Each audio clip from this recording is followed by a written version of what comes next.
it sometimes. We didn't live in the castle with him. I think that was a joint decision between my parents for two reasons.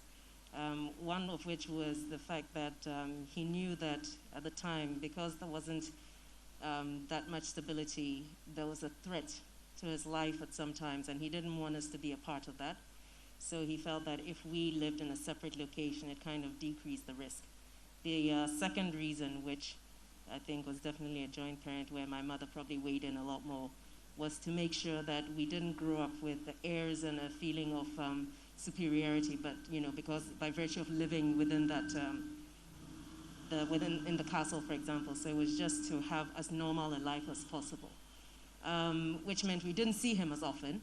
But when we did, there was always something. He wanted to impart so much knowledge, and if it wasn't teaching my siblings and I how to drive before our feet could even touch the gas pedal, it was teaching us how to fly the model planes or ride our bicycles. He was purpose-driven, and every encounter with him needed to have some kind of meaning and an outcome of sorts. He helped us develop a real love for nature. He really loved animals and nature, and he was really in his element when he was out in nature. That was interesting. My mother was the stricter disciplinarian.